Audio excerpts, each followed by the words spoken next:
Okay, there we are. Okay, welcome. My name is Thomas Walle, and I'm going to be the moderator of this panel discussing outreach, audiences, and participants. I'm here with Julienne Doko from Critical Friends, Guðrún Halldórsdóttir from the Museums Network and the National Gallery of Iceland, Ahmad Joumaa from the Library Network. He's a cultural communicator at the Tønder Library in Denmark. Mira Haataja from the Kulturradet, Culture for All, and Sylvia Carlsdotter from the Culture School Network. We're also going to have Hanna Vuosenequam here among us, but she unfortunately is ill and can't participate, unfortunately. Before I start, I ask you to come closer, that's fine. I also will ask you to be active participant in the whole conference. You heard about the recommendation lab. This is going to be like a big workshop of throwing ideas. This is a place where everybody can share their experiences, their expertise. And during the conference, on the app, or even go to the recommendation lab during the breaks, give your thoughts and ideas, because this is an important part of what we are going to hand over to the decision makers and authorities tomorrow and later as well. So please feel free to share your thoughts. This is going to be a safe room for unsafe ideas. I think we have already heard and seen examples of that today, and I really hope that you can all contribute to keep that spirit alive. Thank you. So the topic of this panel is that if audiences perceive the cultural offer as relevant, they will come. When narratives and programs resonate with new audiences, they engage with them, the institution that framed them. So how can art institutions make use of audience focus in order to create true inclusion? And by engaging with target audiences in developing the programs, institutions ensure larger commitment and impact. That's the description of this talk. So I want this to be like a joint conversation, although I have some really nice people with me here on stage. And share your experience as well. This is going to be an interaction. I also would invite you to continue that spirit of critical and challenging dialogue, because that's what we need. We don't need another conference where we are all agreeing that there's a problem out there. We also need to have like a critical focus on how to approach those problems and get further on from this kind of discussion.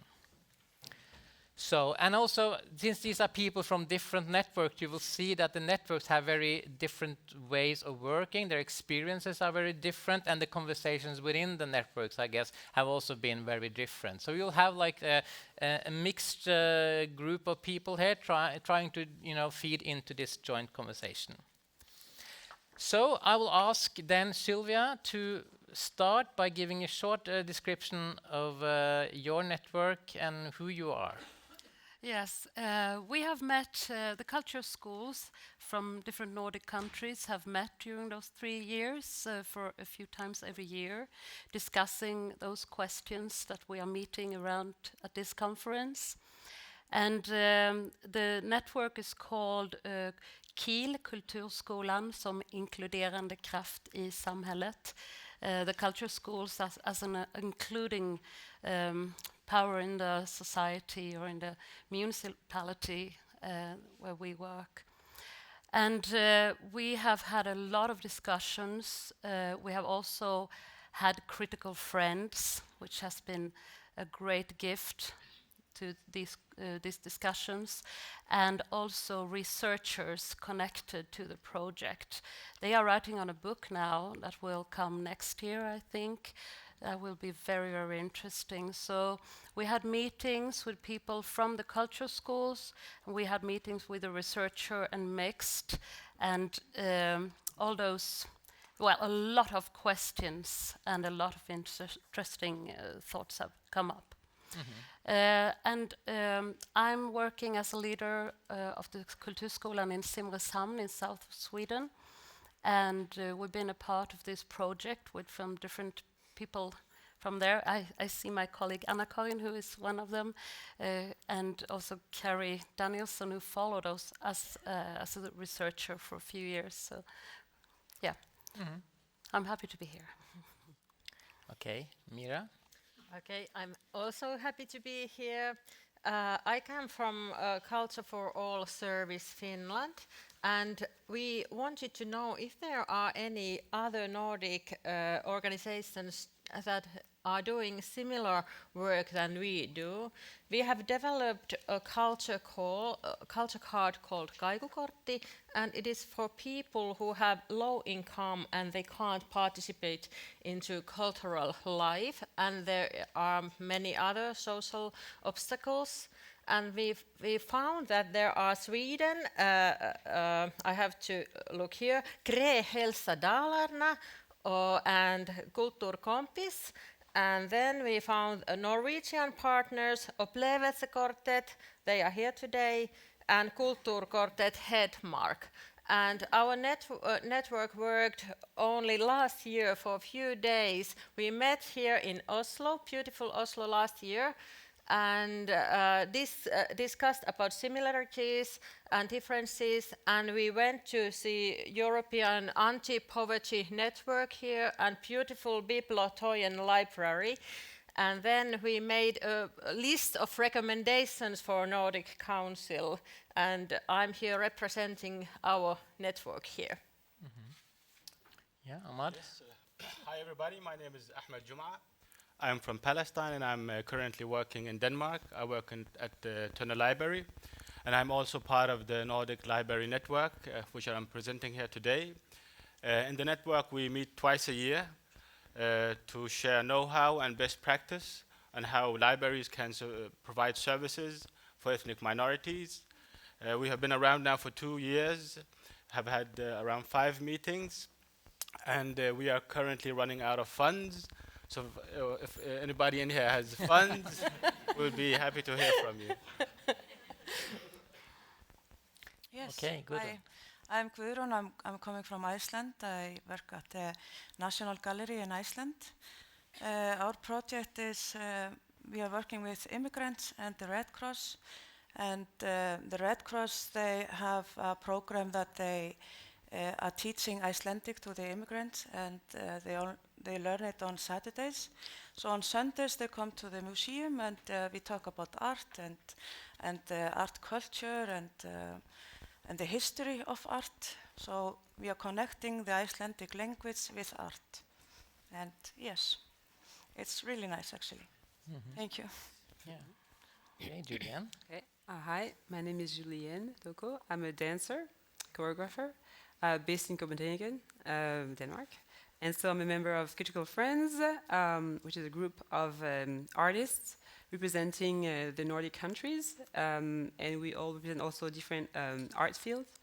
And so we've been gathered by the Norwegian Arts Council to work as a reflection group or like a feedback group. So sharing our experiences and also looking at the structures in place, how we evolve as artists, yes, in the Nordic countries, and also giving some recommendations or, like our thoughts on, yes. Yeah, okay.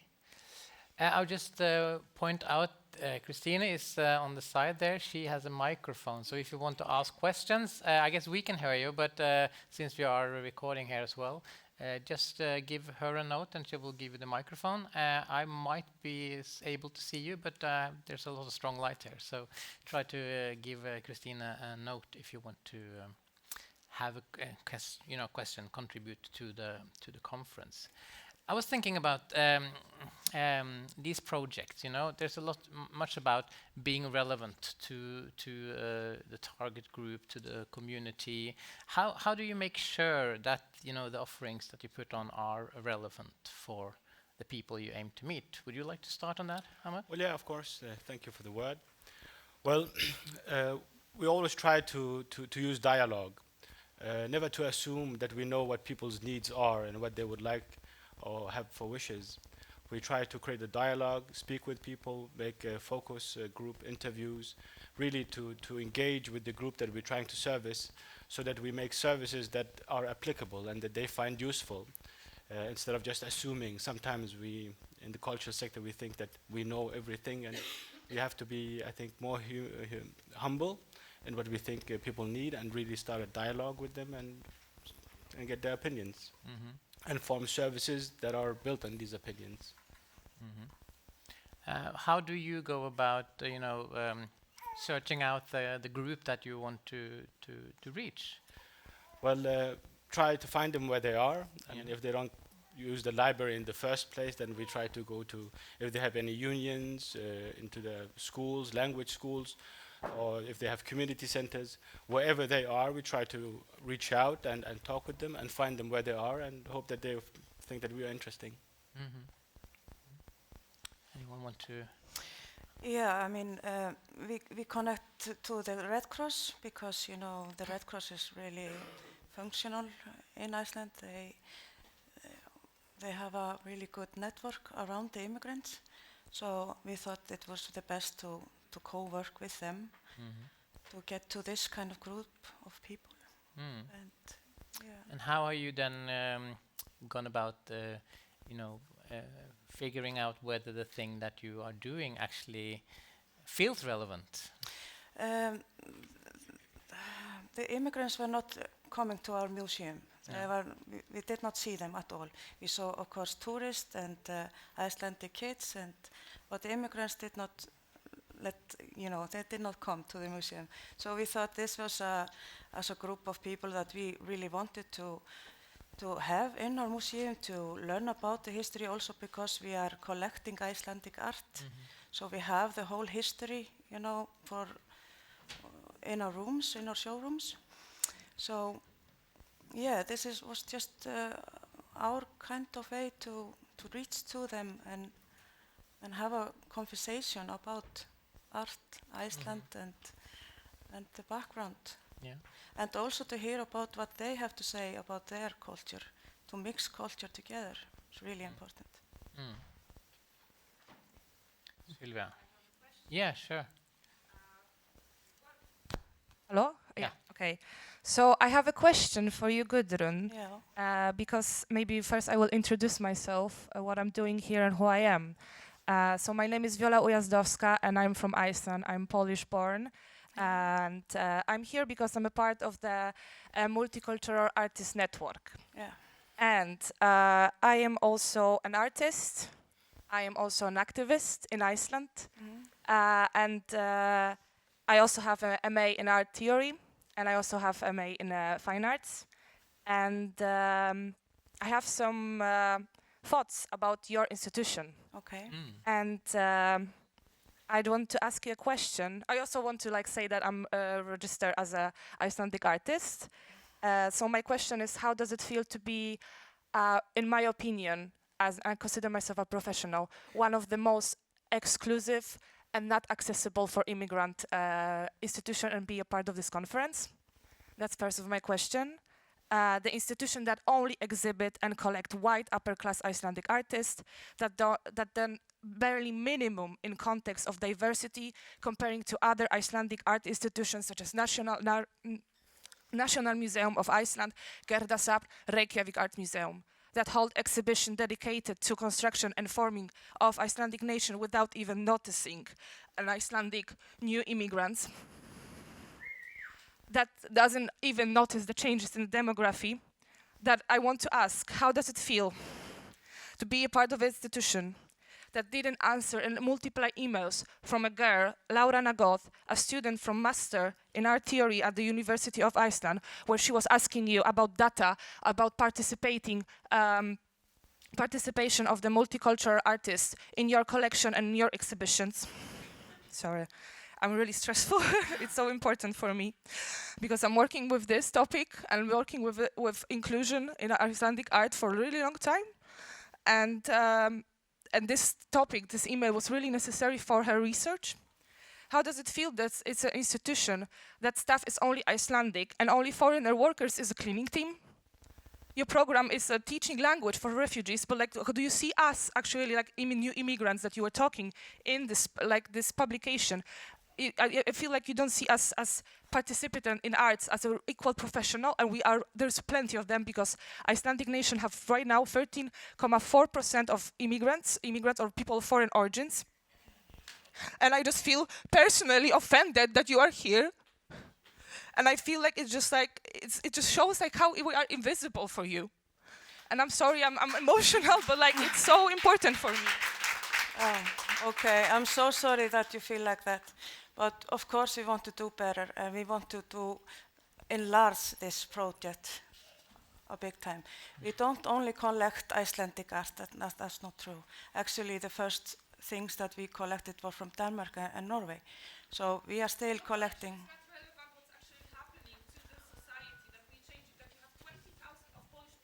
Yeah.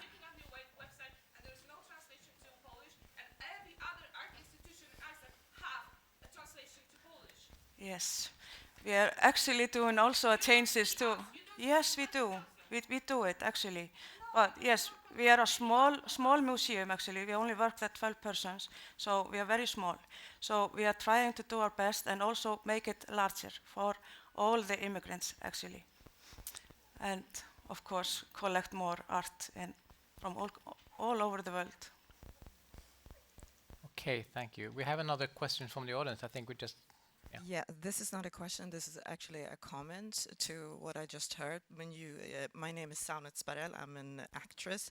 I'm also here as a representative for Tryck in Sweden. That is an organization for people who work in culture sector with roots in the African diaspora. And when you introduce yourself, you kept saying immigrants, immigrants, immigrants. And I, who know nothing about you or that much about Iceland, thought, oh, it's a small country. Do they only have immigrants? But then I hear your comments, and I hear the exact same thing that I have been fighting for 20 years, and you give the exact same answers. Yes, we are doing. Yes, we did. No, we're doing our best. It's not enough. No. And it's not your best. It's really not. And we are here today to give you feedback.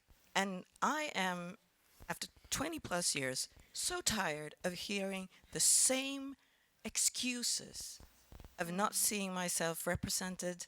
I am in you, but many others aren't. And what you said has so many years of that pain that we heard about before. And it's not fair.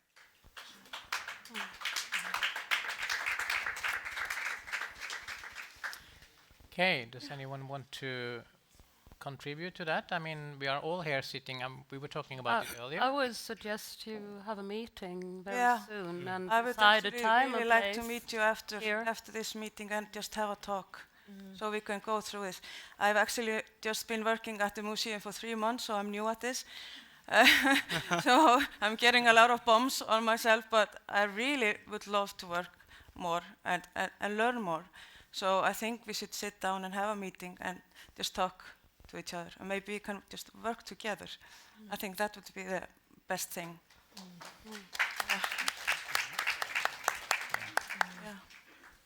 I don't want to cut anything off here, and I think it's important that we, as representative of institution, shouldn't hide behind that institutional power, because this is personal for people, and we should also be honest about this is also us as person contributing to this conversation. So it's uncomfortable to be sitting here and trying to respond to these very strong and important personal statements and comments and arguments. And I think we should be welcoming it. And I think you should have a meeting. But I think we should also have this conversation here. So and we should of course do that in a respectful way. I think this is a very good place to start to show that this is going to be a safe room, okay? And then I'll, Mira, you want to add on to this? Yes, thank you for your comment. I forgot your name, sorry. Okay, I have a very poor name memory, but I think I started to think about accessibility, like more like who is included, and like cultural institutions who has power should always think about the people who live in the country. So is our webpage in the Sami language here in Norway, in Finland? We have 3 different Sami languages. All these minority groups, are they included, and so on. So I think it's very important questions, and people in power hasn't thought about it too much. And for example, my organization Culture for All in Finland, we help people to do your work more accessible, and we are learning also. We are not perfect, but I think we need more representation and think about this accessibility in many different ways. Okay, we have another question. Yeah. Yes. Tack för det. I'm also from Iceland. Yes. That shows how diverse we are. And I'm an artist. I'm a writer. Could you speak into the mic a bit more? Okay. Thank you. I'm an artist. I'm a playwright, direct and produce. I find that whilst my work is very loved and excited and excitable to the environment that I'm working with, which is Iceland, I find that my biggest problem is accessibility.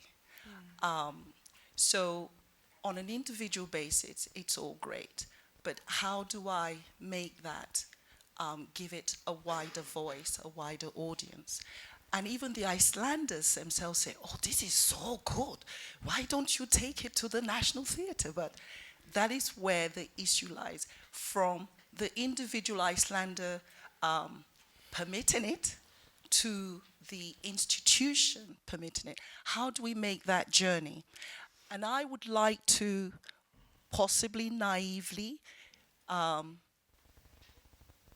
suggest that maybe as a starting point, a minister for immigrants. That way, we have an idea as an immigrant, as a foreigner of any shade coming in, that, well, whilst we may not know all the goodies that are available, because, you know, there are things available, but we don't know, and it's all about what you know, who you know, and how you know it. The connection. That's right. So perhaps an easier way, a noddy guide, is to say, well, I don't know anything else, but I know that there's a minister. And one goes there as a kind of first port, who then funnels us into all the other things that are available. Because I feel that it's not just, my experience would not be fair if I say, oh, Icelanders are not welcoming, or you're completely invisible. You're not. But it's that journey of from stage 1 to the next stage, which the Icelanders can do and know how to do. But I don't. I think we also need direction of how we are going to do it. I think we are a bit later to do it than other Nordic countries. Actually, that's my opinion. But of course, we have a minister that is working in that field, and also, the biggest theater in Iceland, there are only 2. So actually, I would advise you to speak to the theater directly. But you have, yeah.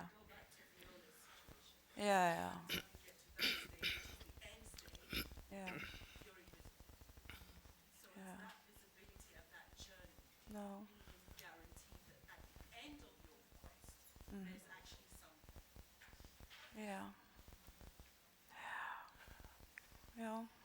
Okay. Would you like to? Yeah, I would like to supplement on the answer. I think it's very difficult to do something for the collective on an individual basis. So I think we have to start organize. I mean, like we have now critical friends who are becoming an organization who can lobby and who can speak for the ethnic minorities.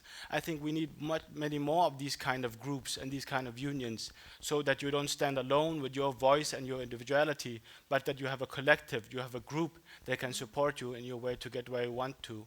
I think we live in countries that are very much based on institutions and organizations. I think we have to take this culture to us and try to create institutional organizations so that we can get a what we call it megaphone in Denmark, so that your voice becomes much louder and you can actually reach the people you want to reach. But on an individual basis, from my personal experience, you are very much lost, because you will be in a situation where you're not heard, where you feel that you're invisible, that you can't really do anything. So we have to work as collectivities or a collection of people with the same interest. Otherwise, it's going to be very, very difficult, I think. Okay. I'm just going, Julienne, would you like to? I'll just like also to plug in on this, like also living in Denmark. And so as a independent dancer artist, you know, exactly coming from France, and if you don't know the codes, you're just lost exactly, and then you're invisible, you know, even though you're visible, but you're invisible. Mm-hmm. So, and then exactly like when you start to get together, like it's happening now actually. Like I left Denmark because I was tired of it. So, and then I came back 4 years later and I noticed like, oh, okay, there are new initiatives, groups getting together, a union for POCs and like in different initiatives like that. And that's, so now there's like, they're making themselves, or we're making themselves like visible, and then that forms a group that you cannot ignore, right? And so I think that's also the way to go. So like, yes, if you go to institutions, I have, and I mean, didn't really get anything. So for sure, like getting together, partnering with people that you meet, and then creating something also. But there should be, like you said, of course, like it should be there. It should be an awareness in the institutions that things are, you know, like there is diversity already. It's a fact. Just deal with it. Open up. Mm-hmm. There's a question here, Guðrún. Hello, my name is Guðrún. I'm not from Iceland. I'm a writer and slam poet from Norway. And I have a question for all of you, because you all work with or try to reach out to vulnerable people. There are young people, children, poor people, immigrants, newly relocated people. These are situations when we are all vulnerable. And I'm wondering what your thoughts are on making sure that the things that they get when you manage to reach out to them, manage to pull them into your institutions, into your art, is not harmful for them. Because as Kamara said earlier, there is a lot of hurt. There's a lot of shit that hurts us. And the people in this room of color are mostly grown people, artists. We are the strong ones. We can take it. The children in schools that have not asked to be pulled into a library or pulled into an art museum, they did not ask for it, and they cannot take it. How do you make sure that what meets them there is not harmful, it's not making them invisible, it's not making them it's not making it seem like they have no place in the history of the Nordic countries, because they do. Not make it seem like they have no place in the contemporary Nordic countries, because obviously they do. And not make it seem like they have nothing to contribute, and that their parents and the elder people that look like them have nothing to contribute. And that's a question for everyone. Thank you. I can Sylvia, yeah? Yeah. The project we've been working on with this in these years has been a summer culture school. It started when Simrishamn got a lot of refugees coming. We are 19,000 people in our municipality, and we had around 1,200 people coming. And we were not really used to that, to welcome so many new people. And they all lived in a refugee camp in town in the beginning, most of them. And we had we had all the families with children. They had the school was really important to them. That was the connection to like real reality and real life. The kids should go there quick, and the whole family were feeling somehow a connection to school. And then the summer was coming up with 10 weeks of holiday, and we saw that what will happen. That would also be the time when they had stayed maybe for half a year in our town, and things were getting really hard. They were living in small rooms, families, and so. And before they had their apartments and so, and we started to make. We wanted to make then 8 weeks of 5 days a week activities for the kids and the youth from 6 years to 19 years at that time. And we thought first we have to make a place where they feel comfortable to come, a place where they feel they have the right to be. And that was a really important issue we talked about. How do we make them feel at home? We want them to feel as it's their own space. They should be able to walk across the floor or through between the buildings and feel that they have their space, and also make them to talk so they can feel they can speak out and so. And we made a lot of different art forms they could choose from. But the most important thing was to build relationship and trust. And we had like education classes in dance, circus, art, but we talked just as much about the time in between and on classes about building relationship and feel. And the family came there too. They came to leave the kids. Often they stayed. In the beginning, some of the parents were a bit suspicious. Why do you go in there? What do you do in there?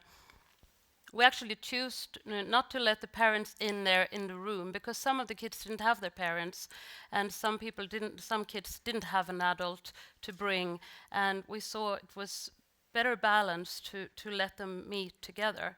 And we had people working from different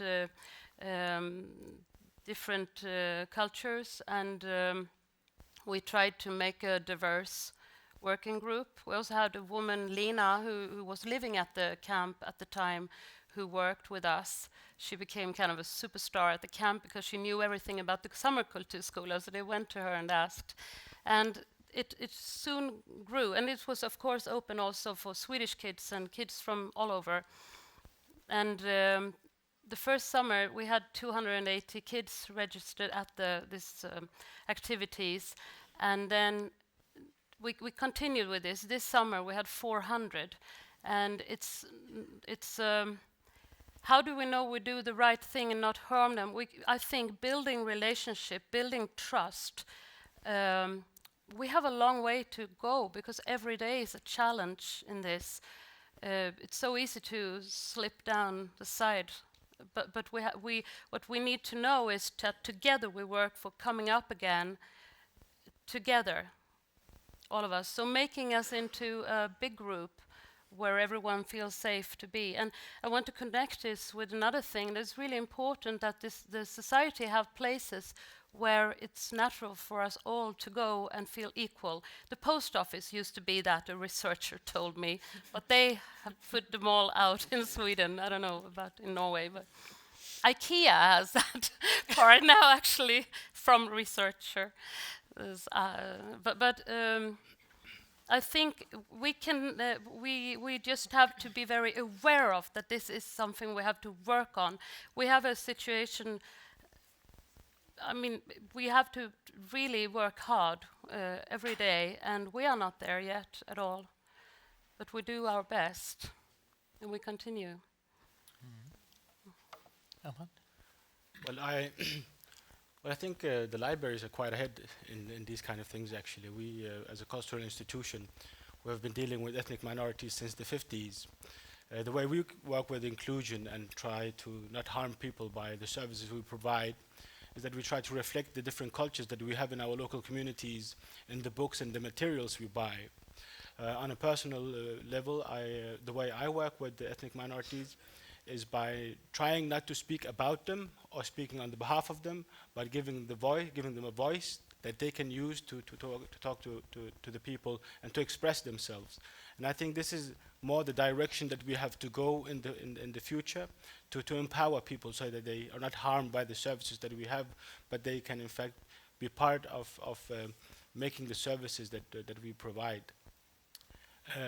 Another thing I think is very important to say is that as ethnic minorities we have to be much more outgoing. Not just the strongest of us, but the strongest of the ethnic minorities have to help their fellow ethnic people to come on the same level, because as long as we remain working on an individual basis, we will never really get that far. We need to create organizations. We need to create a greater voice so that we can reach people in all of the society, because we are living in countries that have certain cultures, a certain language, a certain way of doing things, and this permeates the institutions that we have in these countries. And we know with change, or getting a new habit. If you're a smoker and you have tried to stop smoking, you know how difficult it is to stop smoking. If you are trying not to eat sweets all day, you know how difficult it is. And I think it's the same thing with institutions. If you want to develop new habits, it takes a long time, and you need somebody to motivate you, somebody like Critical Friends or whoever it might be, to guide you in the right direction. So I think we are talking about different factors. We need, as ethnic minorities, we need to do something. We need to create a voice, and at the same time, use that voice to make the institution aware of our needs, so that together we can find solutions and find more ways to be inclusive. Mm-hmm. Thank you. There's a question up there, yeah? Thank you. My name is Sayyid Bukhari. I'm from the Brøndby municipality from Denmark. My question to the panel is, when we are talking about diversity and inclusion, do we have any statistic about to how much extent we have succeeded to implement inclusion, and what are the aspects where we have failed? Which tools we are trying to use to implement and enhance inclusion? Thank you very much. I have a short answer. Short answer, yeah? Yeah. In Denmark in 2003, a study was made trying to map out who uses the library and why they use it. And it came as a very big surprise for everybody working within the library service that ethnic minorities use libraries in Denmark more than Danes themselves. And the reason was that they felt that the library was a neutral place where they could be and where they could socialize, and as well as reading books. So doing studies like this with focus groups, I think is a good way of finding out. I just want to add into that is that it's also a question of what we mean by inclusion in that regard. Measuring inclusion, because we should always be careful that inclusion could be a way of handling resistance. That with more inclusion becomes less conflict, less resistance, and that's not the way we want to go with inclusion. With inclusion, we want to have these different voices brought into the conversation, and that might not be the kind of inclusion that you measure on the statistics, but it might be the inclusion that moves us forward.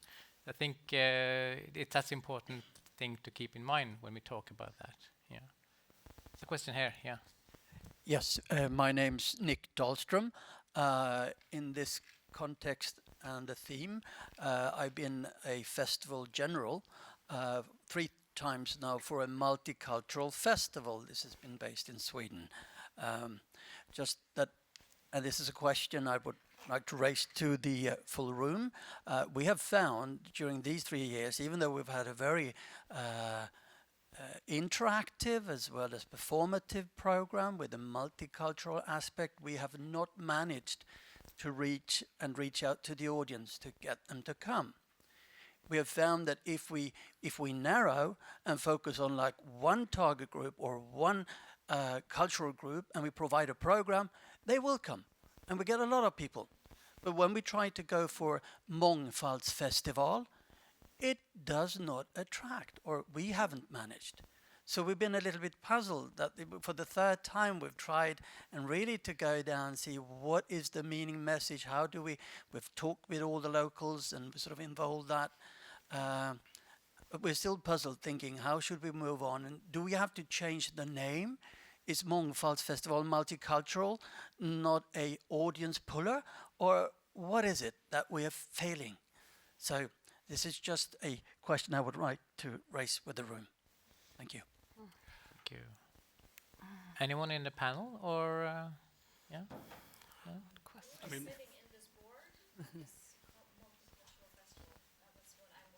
wait, if you can get the microphone. So yeah.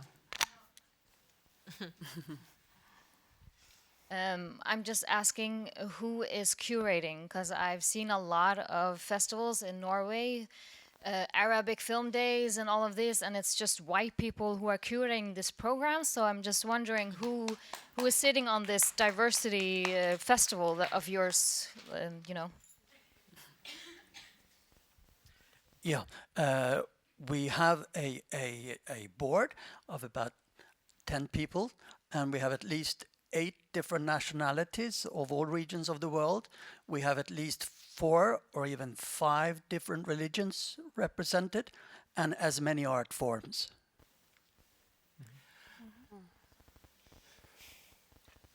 maybe they just don't have interest in festivals. I mean, I grew up.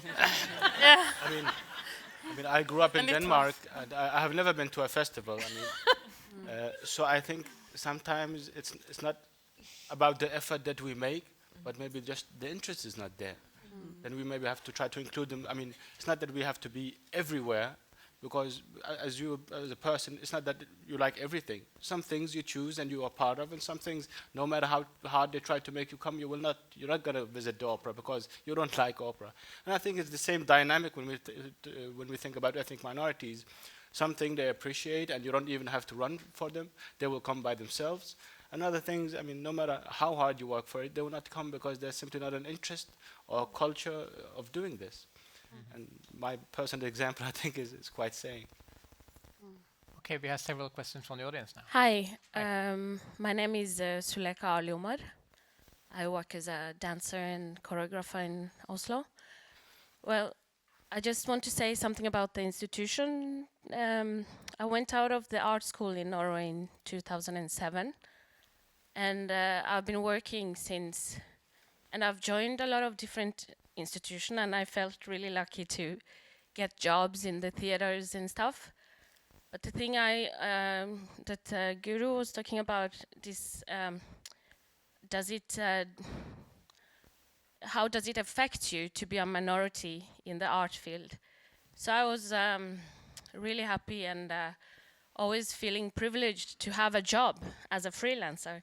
But the things that I was doing in this institutional was not my bachelor degrees, it was my face. Like, it was about immigrants, it was about, it kind of kills you if you have a taste in art, but the institution put you in their taste of what you should think about your art as a black person. So I'm not dancing too much to djembe drums, but I know I dance because I love dancing and expressing myself through dance. So I kind of thought the good thing is to know how the institution works. And then finding yourself working with the institution the way they want you to approach them, but at the same time feeling like when you see your colleagues, they work together in the Nordic art field the way they feel art in contemporary is. But when you join, then it's contemporary in African way, you know? And I feel I am a diverse person as a black artist because I have the Norwegian and the African in me. And then I'm just saying this because it's really important for me to sit here and be with you guys in these dialogues, but we also have to remember that minorities, they also have diversity.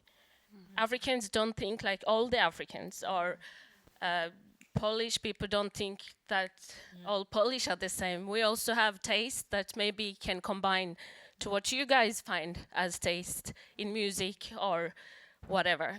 So it's also how we see each other in these dialogues. Yeah, thank you. Thank you.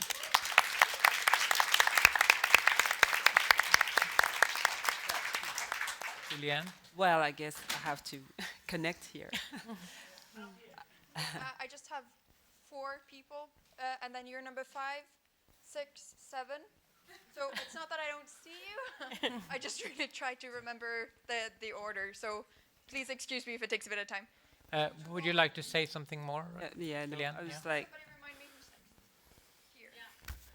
Thank you. Just wait, because Julienne wanted to add into this. no, yeah. So, I mean, you work in institutions. Like, did I even work with an institution in Denmark? I don't even think so, because I'm mostly like independent. So, but then I've worked in like productions that are like established, and so my experience is that I mean, like, yay, I got the audition, but then it's for a role that is like this, you know, it's like, oh great, she's black and she can dance African dance. Cool. So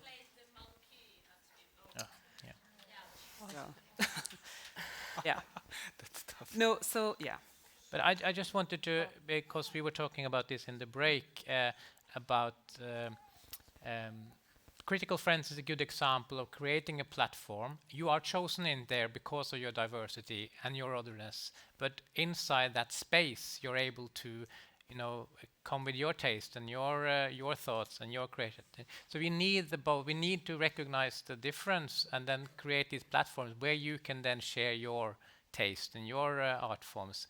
So, and that's what's been problem with the institution, because they say, okay, we can always allow some other people in, so POC in, but it's, you know, really, you know, within the framework that the institutions have already always had, you know. So I think the Critical Friend is a good example of how we need to work then to challenge that. Thank you.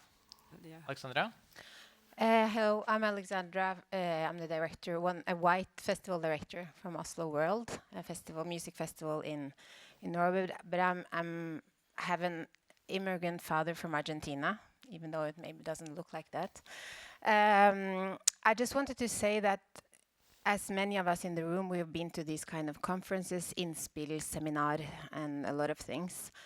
And I think one of the main problems we have in the Nordic countries and in the rest of the world is that we can talk hours and weeks and years about inclusion and about diversity and how we can change the power structures. But still, when we are inviting critical friends, we are inviting them to advise the people in power. They are not in power. So I think this is really wrong. I think it's wrong, and I also think that when we are sitting here and this project, I applaud it. I think it's great, but still today, when we start today, and we have so many brilliant people among us, and I'm also like white Argentinian. I don't always feel white or Norwegian or Argentinian and all of that, and probably it's the same with you, but still you are of a certain age, a certain majority of skin color.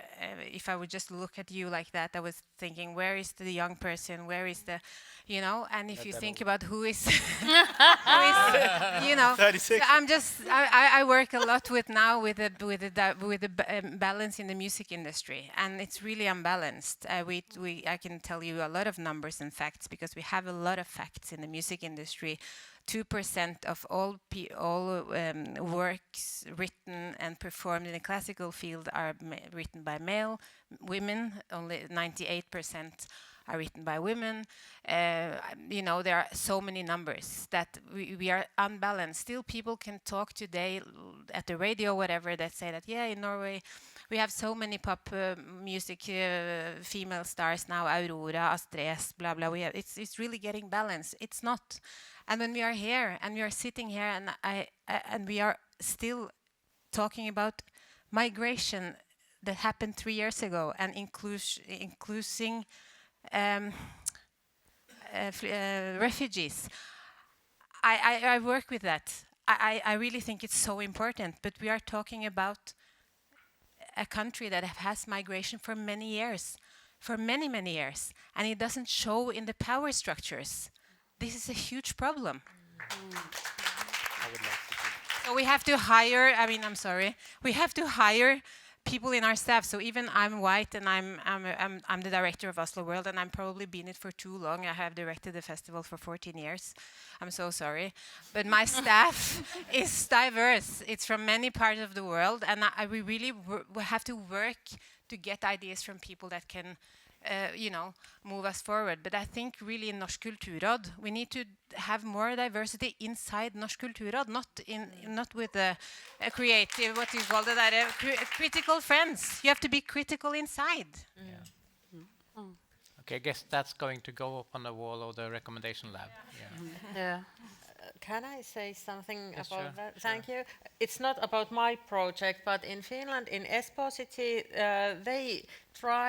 they have started to recruit people that it have to reflect the amount of people what are minorities, and I think they are awarded there. I'm looking at Finnish ministry, and I think it is only way that you have to be in power position.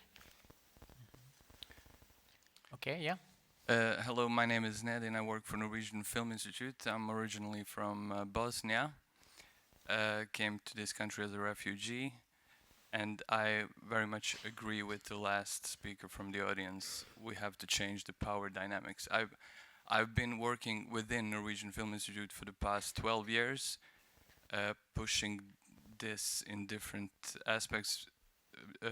However, just last year we announced our action plan for diversity in film, and since this is an audience room, when we worked with our action plan for diversity, I had an epiphany when I read British Film Institute's action plan. Audience development for them is talent development in the future. Children that come see films today are maybe future talents and hopefully future gatekeepers.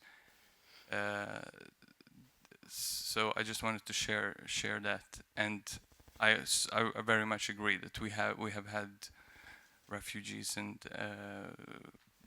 minorities for many years now, and the power is still looking exactly the same like 30 years ago.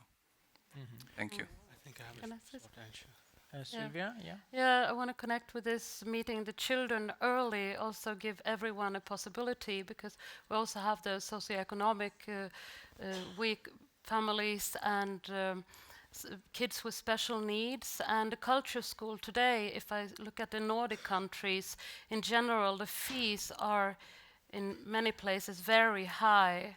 And that is the first thing that just cuts out a lot of kids from coming there in the beginning. And I mean, if you don't have the access, I mean, there are other ways of doing artworks, of course, but the culture school is something that should be open to every kid.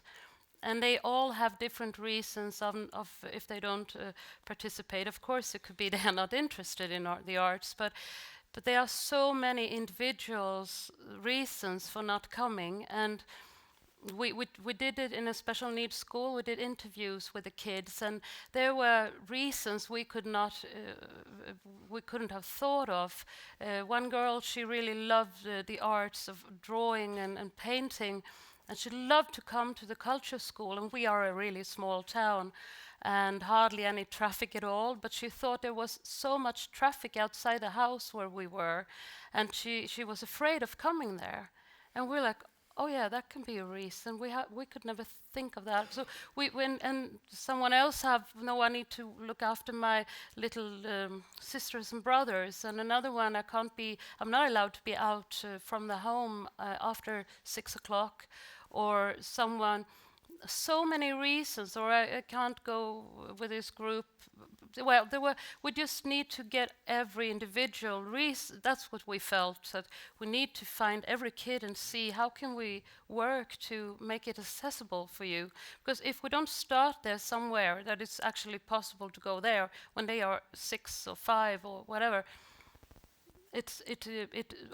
already in that position, we maybe close the door really early, and also for the families to see that it's a social and safe area to be in at the culture school. So I think that is a problem when we talk about letting everyone in. When it costs 1,500 crowns a month in some of the. I mean, in Norway, really high fees, but really high dialogues, though, in these, when we talk about these questions. I must say, Norway, we need to learn from Norway in this, because these voices that I hear now, I don't hear them in Sweden in the conferences, and we really need that. We really need it. And probably in Iceland, I realize.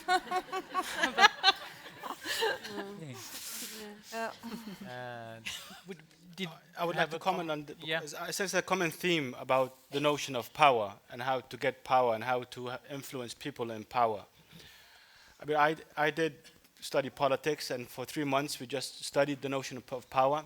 I'm not going to give a lecture on power, but I'm going to give you the gist of what we learned in these 3 months. If you want to change power, you need power. And this power you can achieve by building collectives, groups, institutions. Unless you have these kind of things, you will never be able to change power. Because to change power, you need to speak the language of power.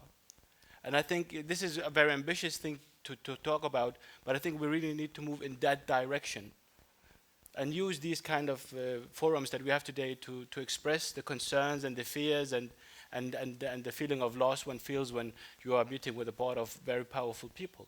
You cannot do that on your own. You need groups, you need collectivities, so that you can engage with power, not on equal terms, but on better terms at least.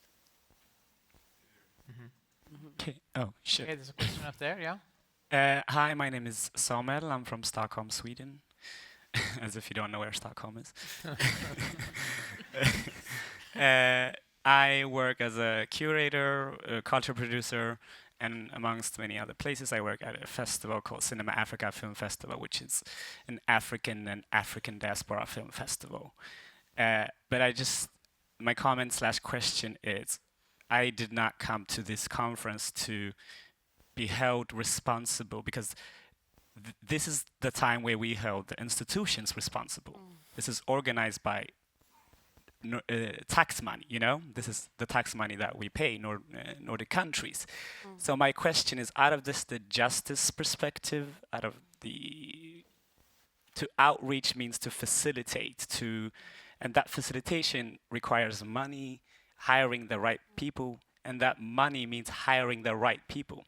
At our festival, we do not have any problem reaching a diverse audience whatsoever, because we are so good at our jobs. Because the only thing I want this dialogue to be is take the responsibility away from the people of color that are self-organized. We are already more than self-organized. We are so tired. Did you not listen to Kamara? I jokingly said that today, that this is probably my last conference on diversity. The only thing that happens in these conferences is that I'm constantly worried that I will offend somebody by saying what should be said, but what is been said. But the only thing I want to do right now is take the responsibility back to the power. Someone already in the audience said that it is the people who do not have the power that constantly, we are the ones doing the job that you with power, meaning money, should be doing. If you are not going to hire us, if you are not going to give us the power, I think we could say this is a lovely breakup. Really, truly, because I don't want to be constantly hearing the responsibility shifted from power to those who do not have power. That is unpaid labor.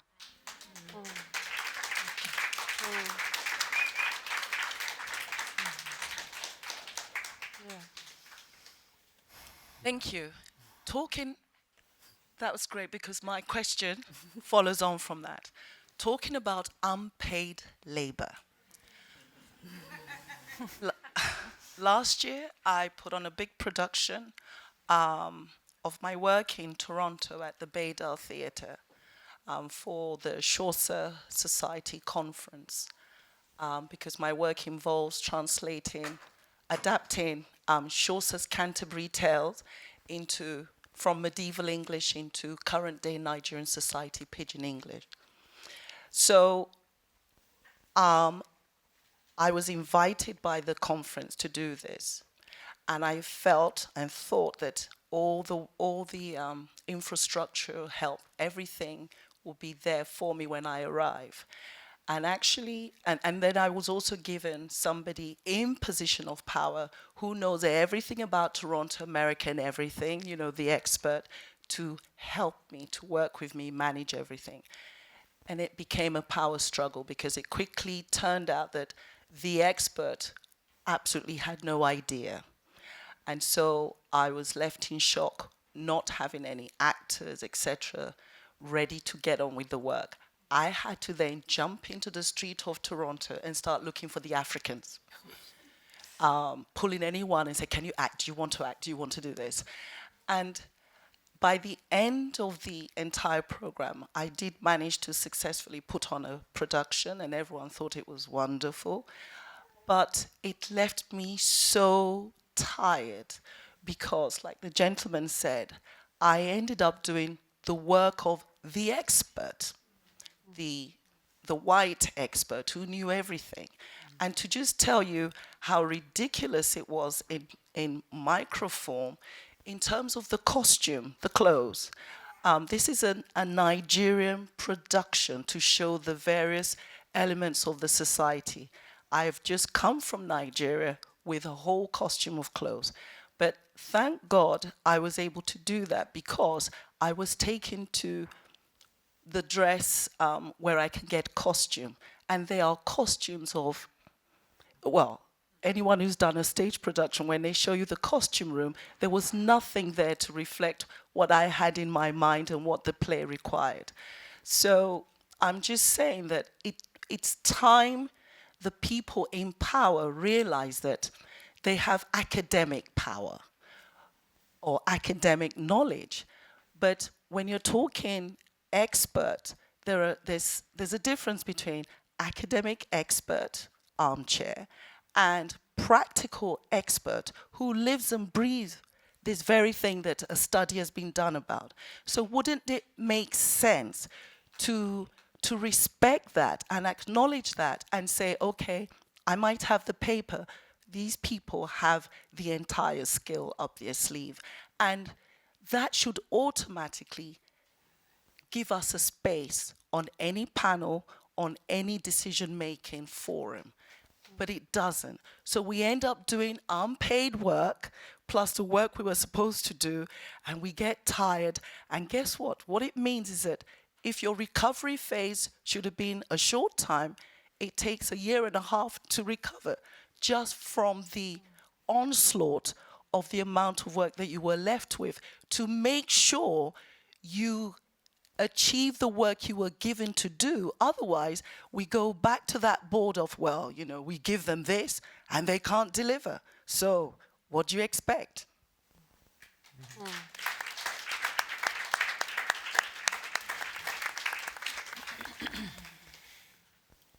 Anyone wants to add on to that? I mean, like I said earlier, we are the people in power. Well, I think it's a struggle. I mean, I don't feel that I have that much power, to be honest. I'm in a powerful position. But as somebody who works with ethnic minorities and somebody who's a refugee and who came to Denmark some years ago, I think this is a struggle. I mean, we're not going to get easy to our aim. We're not going to change a culture. We're not going to change institutions unless we are willing to put the work and the effort and the long-term struggle. I mean, now we're talking about 30 years. Maybe it might take up to 60 years before we reach where we want to be.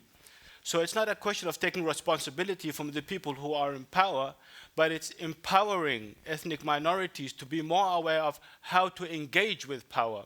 So I agree with the gentleman who said that we cannot take the responsibility from people, but we also have to take responsibility and to organize and to create institutions so that you don't get ignored, so that you can speak so loud that everybody in this room and in every country that we are representing today hears your voice. because these kind of institutions don't change by the day or by a decade. They need a long, long struggle, and as any people who have had the liberation struggle, they fought for 30 years, 40 years, 70 years before they achieved their aim. So this is where I'm coming from when I say we need to talk power to power. Unless we're never going to get anywhere. That doesn't take the responsibility of the people in power, but you need to speak power so that people change. And you only change them by creating your own power. So this is what I was trying to say earlier with the whole notion of power, and why we must organize, why we must have 10 critical friends institutions in every country so that we can achieve our aim. Otherwise, we will not go or achieve that what we desire to, I think. But don't you think that, I mean, you shouldn't maybe take power away from people, but be more willing to give it away, to give space, to give room, and to realize that the reason why I'm sitting here is because my way to the top was easier than for others. Maybe it's not because I was better or more talented, but because I had the right background. I think that's something that people in power should be willing to say out loud. And that's at least one step away in the direction of giving away some space for other people to also have power. I think in an ideal world, what you say would be perfect, but we are living in reality and not an ideal world. And since this is but there are people watching this who are in power, and we should send them that message, and we should also take that into our life. You know, we are in a position where we can contribute to that change by talking in that way. Well, I mean, I would love that to be so, but the complaint today has been, we have been doing this work for 30 years, we have been struggling, we have been doing, we are not listened to, we are not heard, etc., etc., etc. So it means that you have to talk in terms of power. And to do so, you have to organize, you have to create a voice. So this is, I'm trying to find a way out of this dilemma that we don't want another conference, we want change. And change comes only through power. And this power we have to create. Not to take power, but to challenge the power structures in a constructive way that... Sorry, but I disagree completely. It's very... to say that we need to organize, I will repeat what I said. We are more than self-organized in various ways. In indigenous, in black groups, in LGBTQ groups.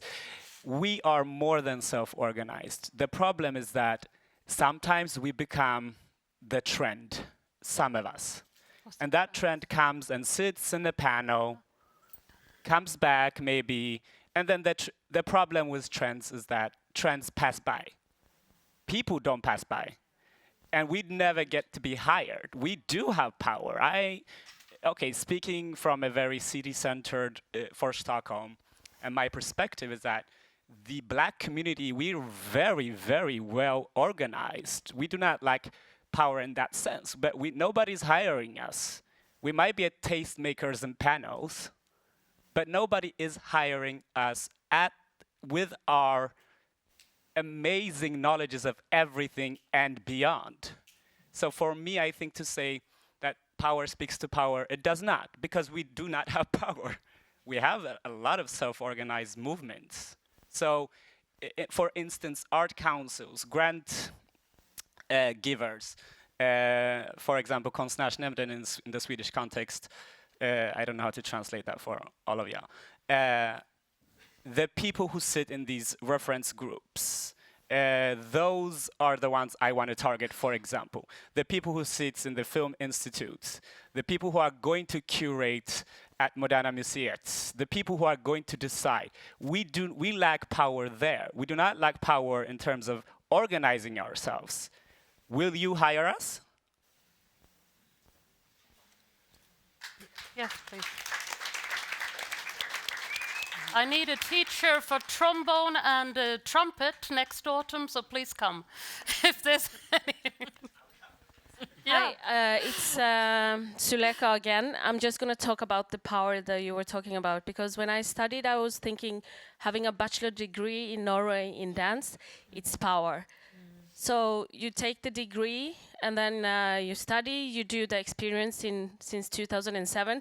And I remember very well Asta, who is here as a conference here today, she was doing this report about me as the first black person in the art school.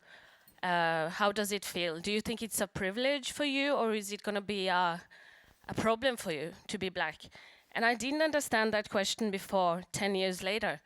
Like, being black is something, even though you have the power in the degree or whatever.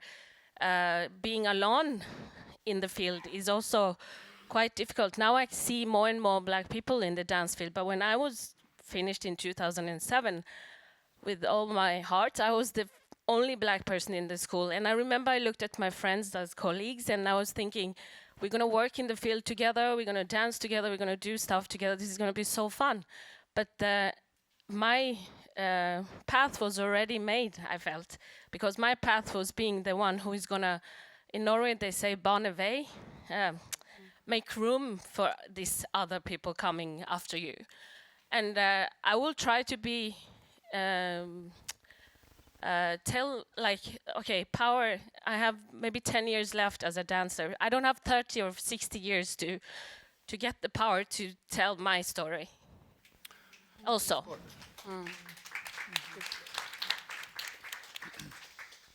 Hello, it's me, Saunet again. I have a question and a statement and an explanation. My question to you, does your organization get money from the government to do what you do? Yes. How many of you? Hands up, please. 1, 2, 3, 4. Okay. So then Actually, I wonder. we are run by the government, actually. Oh, okay. You run. Government owners. Yeah. So, sitting on stage, do you represent me? I hope so. No, I want to, yeah. This is one of the questions that the organization I'm part of took forward to the 2-year celebration of Me Too in Sweden, run by actresses, where the focus was diversity. I will make these questions available to all of you, but it focused on what people in power should be asking themselves in order to create mångfald. You see, we are not a people. Mångfald is not a people you invite. We are everyone. So in order for institutions to create these things, you need to ask yourself a question. And also, like Kamara said before, be able to share space. And I can say this, my background here in Norway is I was the first black actress who played a leading role in the power of people that have power. I had no idea I was doing that when I got the part. I had no idea that there was a plan to create an uprising in the Norwegian public by having me there. And I got sent to the doctor's office, no, to my producer's office a year later, and he said, the network is disappointed. This was 2005, no, 6. So when you say you have stats from 2003, it's irrelevant. Also, I will say another thing, and this is a problem. I wish my colleague was here today to speak on the on behalf of everyone who, like you, have gone through. The few that have gone through, have their bachelors, have had careers, struggled for 20, 30 years, and are still here. There's not that many of us. And there's a reason for that. Because you focus on immigration politics. You focus on how can we get them here. We are already here. Hire us. And it's not about organization. Credit for Friends is one thing. There are lots of other groups, and we have formed those groups because we had no choice. None of us would be in them if we had another choice. We are usually the only one in the room. So organizations is good, but the problem is not us. It is that power is displaced, not utilized to create real diversity. Thank you.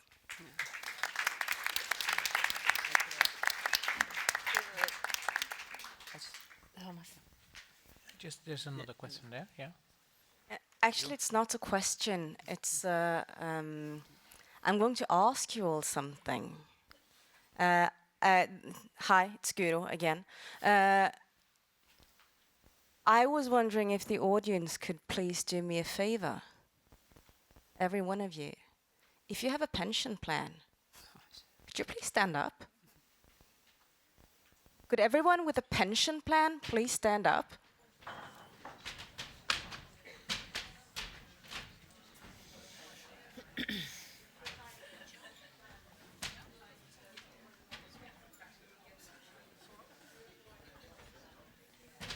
That was interesting. Thank you.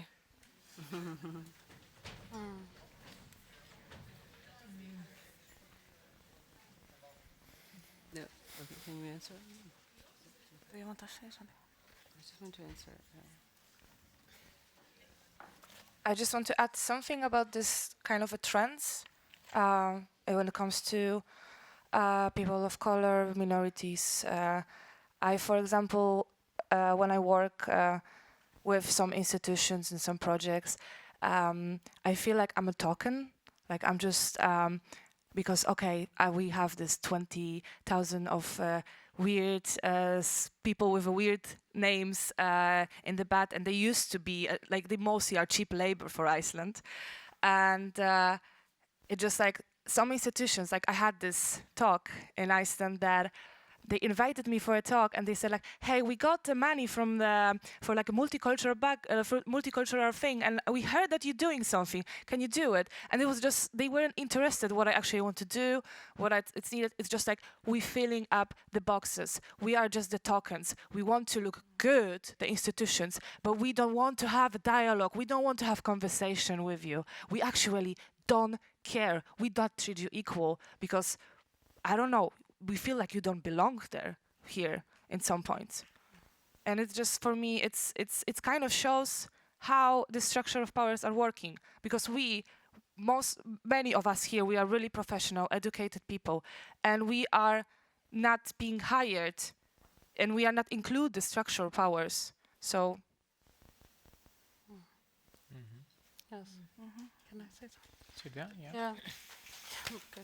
I'm just sitting here thinking it's a big structural problem, and I just want to go down to the very practical point where I sit in certain power as a leader of school. I think that all the teachers have a lot of powers. They are someone to look up to for the kids and see themselves in, and it's so important to have a diverse group there, but it's really hard in the practical way of I have teachers that's been working for 35 years and 40 years, and soon they will retire. So it was not like just a joke about the teaching thing. It's in my reality, the people I hire are teachers, and also some ambassadors we have in the in our organization to connect and build bridges, but it's really hard to find these people then to different. It's in the countryside, a small school, and when I reach out and try to find people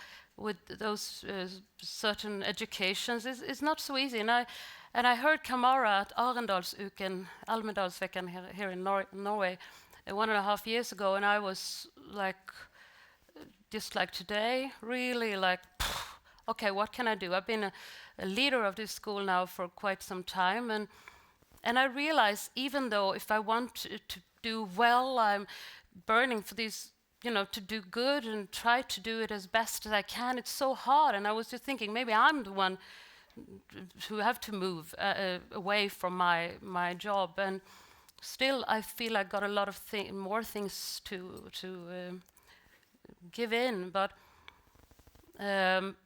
what I did directly after I've been hearing Kamara the first time was to go home, and I formed a group at my work with teachers that I didn't allow myself to be with.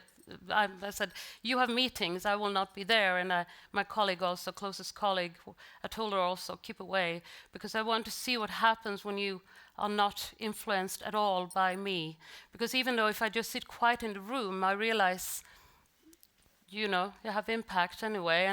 And these are the really small things, but I will leave my job in some time. But the thing is, what I know is, I'm not involved with who will come after me, and I know it won't be one of you, probably.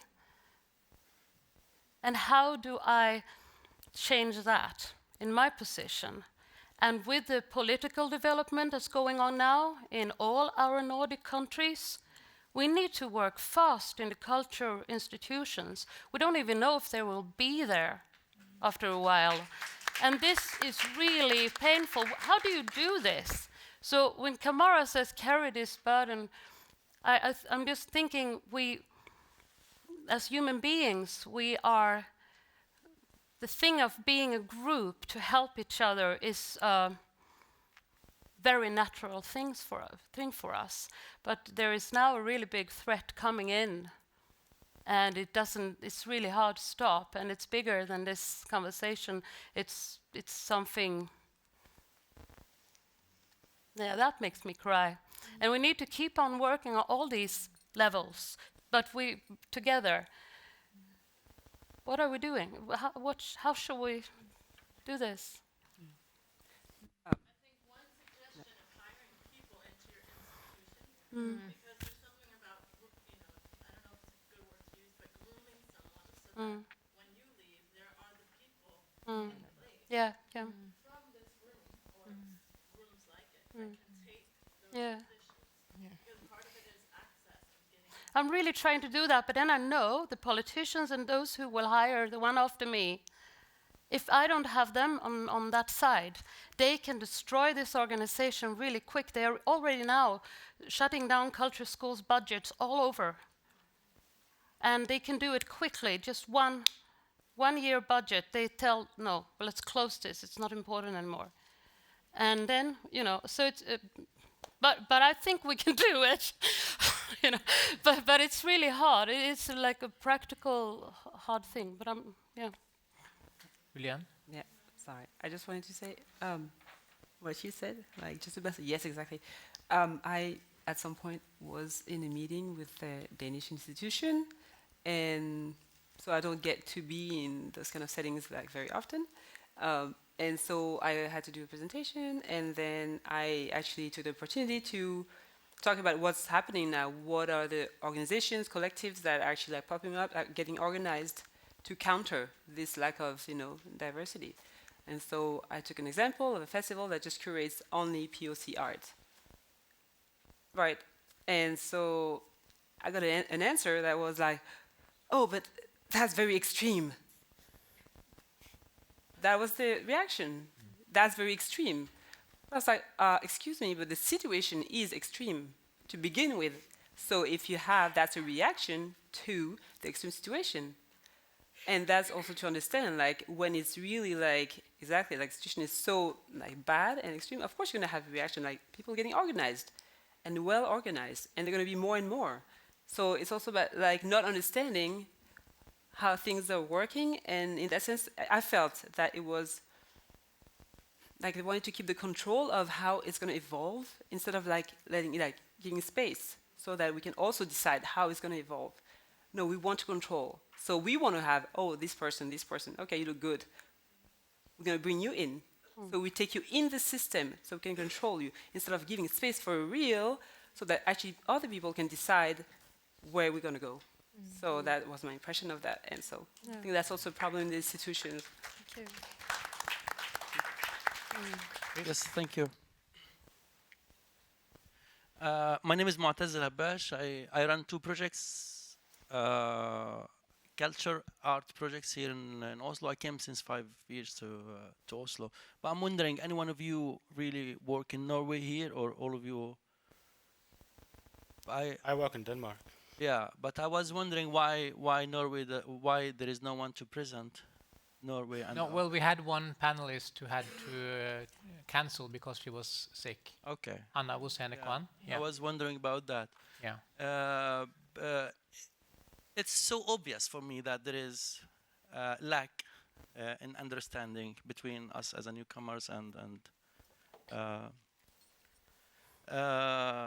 when I came, I'm an artist, and I really wanted to continue my career as an artist in Oslo, but it was really difficult.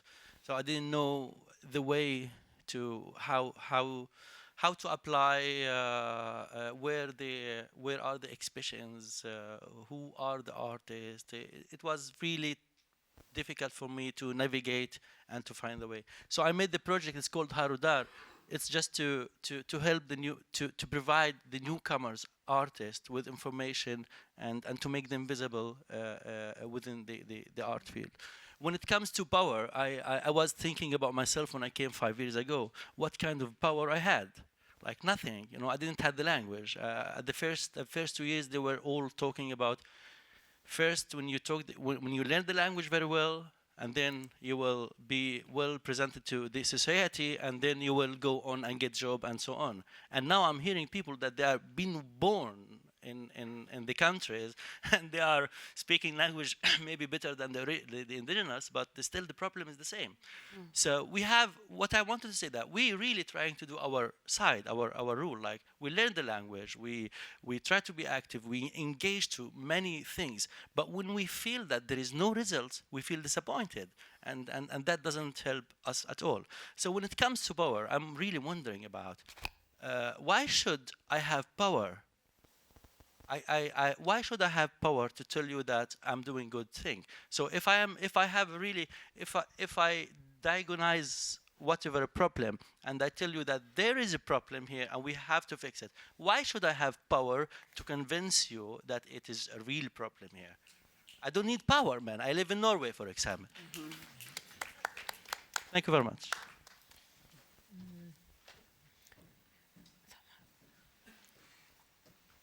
Hello, my name is Anna Halova. I'm a visual artist living here in Norway. I mean, I came a bit late or quite late, and it's so painful to sit and hear everyone talking, because people are somehow, they have to explain themselves, what struggles and troubles they've gone through, you know, and it's quite difficult to understand, like, what is this conference for? What are you trying to achieve? This is for the organizers. Why did you want to have this diversity conference? Because the way I see it is, I think there should be, first, I think there should be a kind of, what do you call, an acceptance or a self-realization to the people in the different positions, the people that have called on these conferences, to say that we are sitting in a position of a privilege, a white privilege, which is other people have to try to get into, because that's a totally different dynamics. That's a different here. Only those people understand, because, for instance, I would not be able to function in that place, you know, because in here where we are, there's a here where I function, maybe where I come from, and the here where I have to navigate every time my position, and also to always re-explain myself. And I don't think this is the way situations or a kind of a community can be able to diversify, because I think institutions, probably like a cultural institutions, they have to understand that they should not do things the way the kind of migratory politics are doing, because when people come in here, they have to integrate within the Norwegian culture, and there's no integration the other way, you know. Because if I bring somebody who's going to be, I also have to understand the culture. But if I don't, I just say like, no, you have to understand, you have to integrate in the culture. Sånn er det. You know, du må være norsk. And that's so difficult. And I think this is also how the cultural institution run. Also, even the schools. I am privileged that I went to art school here. I did my bachelor here. But there are other artists that have come here that have never gone through the art academy. And it's so difficult, no matter how much international shows or whatever international platforms they've been to, it's so difficult. So maybe there's no need for us to sit here and talk about your situations. Maybe the power itself that organized this, they have to sit and realize they're sitting in the position of power, a privilege, a white privilege, and they have to start thinking how they have to be able to accept their position and to start seeing things from a different perspective. That's all I have to say. It's so painful to sit here. We have to finish off now. I don't know, I think we are like really tight on time here. I can allow one more question and then we have to finish. Okay, 2 short comment questions. It's just a follow-up on the previous talker. I've been writing down some thoughts that I just had when people have been talking. My name is Sunniva Hovda. I'm an associate professor in music and a musician. I work in Trondheim. I've been writing down. I want to talk about what structural racism does to privilege. I keep sitting with the feeling that groups of POCs feel that they are not seen as art-making citizens on equal terms as white people. So my question is maybe, how are you, the institutions, discussing your white privilege within?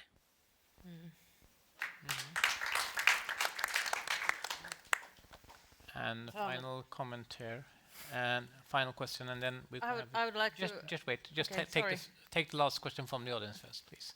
Yes, I was supposed to say something long, but I'll try to do it short. I'm Nadine, I'm working at Dansens Hus. I'm one of the few that has been lucky and have a permanent position in an institution. I feel lucky because I can work with outreach and try to recruit audiences that normally don't come to see dance. My problem is it's really tiring work within the institution because I feel that I'm the only one that, I know I'm not the only one, but it often feels that other people don't understand why we do it. Why should we try to recruit or outreach to youth from different backgrounds and so on? So I would like to know how you work within your institutions to make it understandable for everyone that works there that this is important to work with. I actually think, thank you. I actually think we'll end the panel here from the audience, okay? Please continue the discussion. Use the recommendation lab and write down your things there. Talk with us in the break, but I think that we are getting over to the next session now. Well, we don't really have time, but okay, everybody will have a possibility to give a short answer. I would like to ask very quickly, because I think it's quite uncomfortable to look at a mirror, like here before talked, but it has been, I've been working part-time in our organization, and we have hired like 5 to 10 persons, and we did equality plan, even though we don't have to. And we have had, I have been working 5 years, and a lot of diverse people working here, and every time we recruit something, we try to think that we want to recruit somebody who has very much difficulties working, not like very big CV, but who has had problems with minority background or something, and I think that is one good tool in people who has power position. Yeah. Anyone else who want to? Yeah. Yeah. Okay. There's I can just say we do talk about it, but not at all as much as we need to do. So I take that home with me and really try to do the best I can in this question. Okay, so thank you all for your contribution. Thank you. Thank you.